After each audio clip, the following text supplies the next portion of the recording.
alladzina hum fi salatihim khashi'un.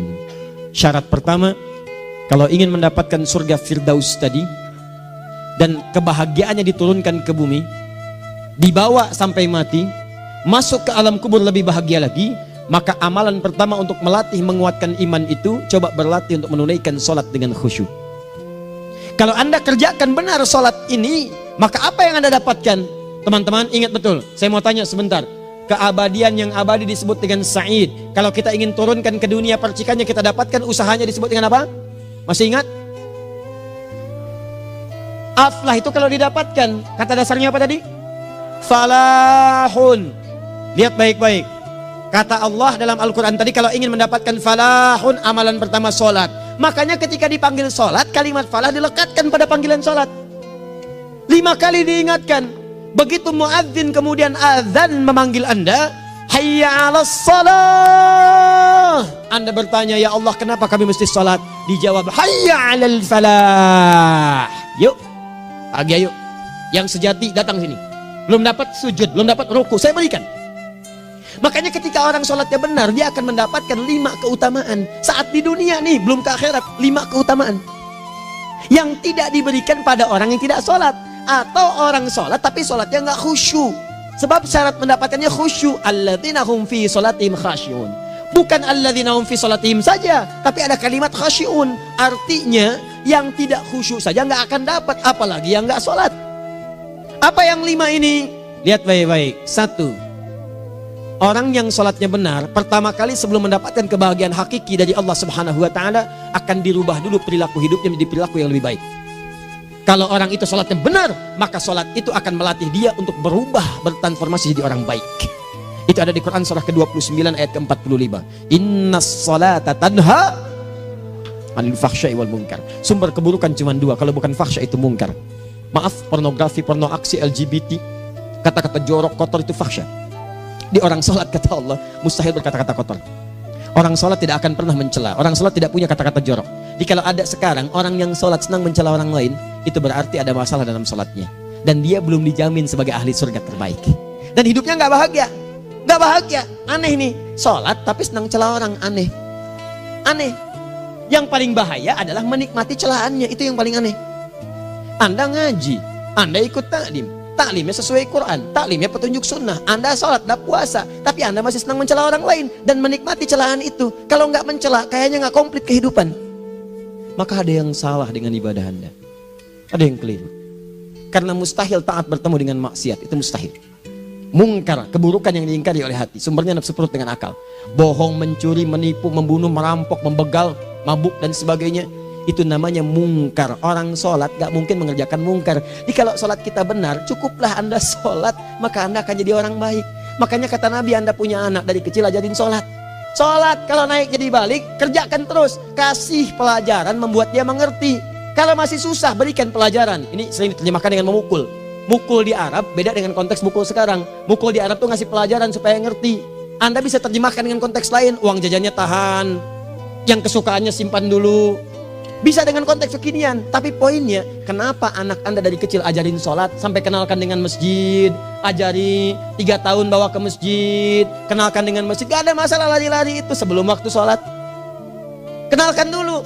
Dulu orang-orang tuh begitu, sebelum waktunya dikenalkan, jalan, begitu lari, biarin dulu. Setelah itu diberi pengertian, nah ini bukan tempat berlari, yang berlari di sana nanti, yang di sini nanti akan ada orang-orang baik semuanya. Terus Anda lihat berbaris, baris rapi. Kalau pengen baik, ikutan baris nanti. Terus nanti ada yang mimpin di depan, namanya imam. Imam itu siapa ya? Tetangga kita bukan yang Pak Imam, bukan. Bukan. Kalau tetangga kita namanya Imam S. Arifin. Kalau yang ini imam sholat namanya. Imam sholat itu nanti akan pimpin menyembah Allah. Allah siapa ya? Allah itulah yang memberikan ayah rizki. Allah itu yang memberikan ayah rizki sehingga bisa beli tobot buat kakak. Beli robokar poli, ini yang poli, ini yang embers, ini yang heli, ini dulu kakak semuanya tuh, yang kasih Allah. Nanti kalau kakak bagus bisa ikut rapi di sini, Allah akan senang, akan ditambah lagi oleh Allah. Oh begitu ya, datang begitu caranya. Ini bukannya waktu sholat belum dikenalin, tadi bawanya main-main di masjid. Bahkan ada yang agak repot lagi, di rumahnya susah diatur, dibilang, kamu ini susah diatur, main sana ke masjid, disuruh main, ya main di masjid. Yang salah bukan anaknya, orang tuanya. Apa rahasianya anak itu disuruh ke masjid, suruh sholat? Rahasianya, begitu anak itu sholat dengan baik, maka dia akan tumbuh jadi anak baik di kemudian hari. Itu maksudnya. Nah, sekarang saya agak bingung ini. Pendidikan TK sekarang salah sih? Enggak, cuma saya agak bingung mikirnya. Ini anak belum diajarin sholat, udah diajarin manasik. Itu bagaimana cara berpikirnya Ferguson? Agak repot saya mikirnya tuh. Ya. Walaupun salah sih enggak, cuma saya bingung gitu. Kenapa nggak dikerjakan tahap yang pertama dulu? Tangga itu kan berurutan. Nggak bisa Anda lompat langsung ke 5. Kan 1, 2 belum terlewati. Jelas ya? Nah, ini gambarannya. Sholat nih. 1 pasti baik. Ini kalau sekarang sholat, lisan belum baik, mata belum baik, sampai ke kaki, berarti ada yang salah sholatnya tuh. Ada yang nggak tepat. Tangan sembarangan, snack orang ngambil. Awas. Tuh sendal orang, mau wudhu nggak ada sendal, pakai sendal orang. Udah bilang belum? Kehujanan pakai payung orang. Udah bilang belum? Ya kan gampang Ustaz. Ini kan juga mungkin diikhlaskan karena Allah. Ya ikhlas, cuman pakainya belum minjam. Bagaimana kalau sedang pegang payung itu keluar, Anda meninggal? Nah, coba mikirin ke situ. Coba ke kantor. Kalau didorong proyek yang nggak jelas, minta tanda tangan, pikirin dulu bagaimana kalau meninggal. Kemarin saya sama teman-teman artis saya katakan begini, Anda ya, kalau Anda mengaji dengan saya, jangan pernah menerima peran maksiat. Walaupun itu sekedar adegan, tapi itu maksiat. Kalau bayangkan ketika Anda memerankan itu, Anda diwafatkan oleh Allah Subhanahu Wa Taala. Maka demi Allah saya katakan tidak ada faedahnya Anda ngaji sekarang, ngaji besok. Ketika Anda menerima peran itu, Anda wafat dalam keadaan bermaksiat di hadapan Allah Subhanahu Wa Taala. Maka saya pun katakan pada Anda, ayo belajar yang betul, pahami. Bangun sholat, belajar, dalami seperti orang tua kita dulu. Tinggalkan nyontek, budaya yang gak jelas. Rasakan ketika nyontek Anda wafat. Apa yang Anda dapatkan? Di Libya itu, kalau nyontek, di Libya ya, saya pernah sekolah di Libya nih. Itu kalau nyontek, dibiarin aja dulu. Dan rekornya 100% ketahuan. Begitu sudah selesai, cuma jeda 2 jam, langsung ada panggilan. Si Fulan silahkan datang ke kantor. Apa yang disediakan di kantor sudah siap. Anda diberi waktu 2 jam dari sekarang, siapkan beres-beres koper Anda. Di sini sudah tertulis Anda akan pulang. Tiketnya sudah lengkap, dikawal 2 orang. Dituliskan di situ anak ini nyontek, gak boleh kembali ke sini. Libya. Gak ada, zero tolerance bagi yang seperti itu. Keluar. Kami gak terima di sini. Harusnya begitu. Gak ada faedahnya. Yang kita butuhkan amalan dari ilmu, bukan nilai-nilai itu sementara. Gak ada. Sudah. Nah ini akhirnya begini kualitasnya nih. Tertulis di ijazahnya bagus, cum laude, IPK-nya 4, tapi nggak ada aplikasinya. Yang pintar banyak, kita butuh yang baik, pintar yang baik. Sekarang yang pintar banyak, kepintarannya dipakai untuk nipu orang. Itu yang bahaya. Ahli hukum banyak yang dihukum. Ahli ekonomi tidak bisa mengangkat perekonomian. Apa yang salah? Apa yang salah? Ini yang jadi persoalan. Tapi dasar manusia, begitu di sidang mulai pakai peci, pakai baju koko, pakai tasbih, ada yang pakai kerudung. Luar biasa. Nih 2. Orang kalau sholatnya benar, Allah akan berikan ketenangan dalam jiwanya. Tenang hati. Jangankan musibah kecil, musibah paling besar pun tenang aja dia. Tenang, dia paham rumusnya. Allahu Akbar. Turun Quran. Surah ke-13 ayat ke-28. Ala bidzikrillahi tatmainnul. Yakinkan pada dirimu, zikir kepada Allah membuat hati tenang. Di antara turunan zikir amalannya adalah sholat. Dari mana taunya? Quran surah ke-20 ayat ke-14. Innani anallahu la ilaha illa ana fa'budni wa aqimis salata lidzikri. Saya Allah, kata Allah ke Nabi Musa. Tidak ada Tuhan selain saya, sembah saya. Bagaimana menyembahmu ya Allah? Tunaikan salat sebagai zikir kepada saya, zikir. Nah, maka kalau Anda sedang tidak tenang, ayo ke masjid. Banyak zikir itu, baca Quran zikir. Quran surah 15 ayat 9. Inna nahnu nazzalna dzikra. Kami turunkan Al-Quran sebagai zikir. Jadi kalau Anda sedang baca Al-Quran, Anda sedang berzikir. Ibu kalau sedang gak tenang, Bu, gelisah, gak enak, gak usah mengeluh, apalagi bikin status gak karuan. Ibu wudhu, ambil mushaf baca.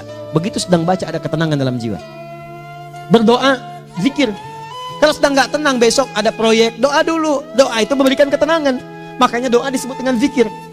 Quran surah ke-7 ayat 205. Wadhkur rabbaka fi nafsika tadarruan wa khifatan wa dunal jahri minal qaul. Ayo berzikir, minta kepada Allah dengan segenap jiwamu, mohon dengan penuh ketawaduan. nanti ketenangan diberikan.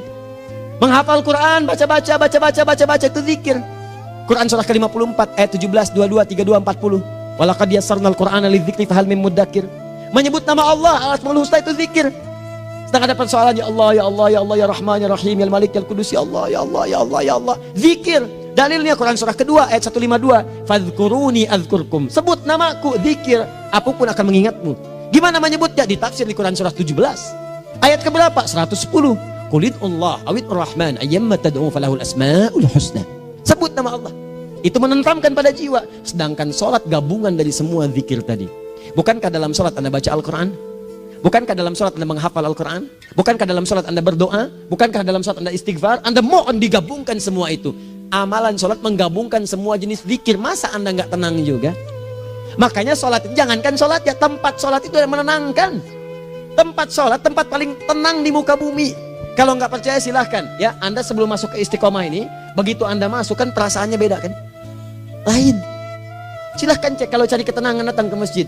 Masuk, wudhu masuk, sholat 2 rakaat, tenang. Dekat kipas angin, saking tenangnya, plek, ngantuk tidur. Beneran. Enak. Makanya saat Ramadan kalau orang pengen cari ketenangan, lihat. Di perusahaan-perusahaan penuh tuh musola, pada tidur. Ya, mengamalkan hadis palsu. Ya, dia musaim ibadah, tidurnya orang puasa ibadah, hadis palsu. Nah, itu teman-teman. Itu gambarannya tiga. Orang yang salatnya khusyuk benar, itu dijamin langsung oleh Allah Subhanahu wa taala akan dimudahkan semua urusan hidupnya termasuk rezekinya. Ini yang saya katakan. Jadi saya katakan tadi, di akhirat ini, di surga, rezeki tinggal ngambil. Anda kalau benar sholatnya, itu langsung dijanjikan oleh Allah. Rezeki itu nggak perlu Anda banyak pikirkan. Ikhtiar sedikit, datang. Bahkan dari sisi yang tidak Anda duga. Apa dalilnya? Quran surah ke-65 ayat 2 dan 3. Ditafsir di Al-Baqarah ayat 2 dan 3. Wa may yattaqillaha yaj'al lahu makhraja. Ada orang yang meningkatkan takwanya kepada Allah, kami mudahkan urusan hidupnya. Setiap persoalannya diberikan jalan keluar, mudah. Solusi. Setiap ada problematika, ada solusi. Wa yarzuqhu min haitsu la yahtasib. Dan kalau dia ingin mendapatkan rezeki, bahkan kami kirimkan dari sisi yang tidak dia duga.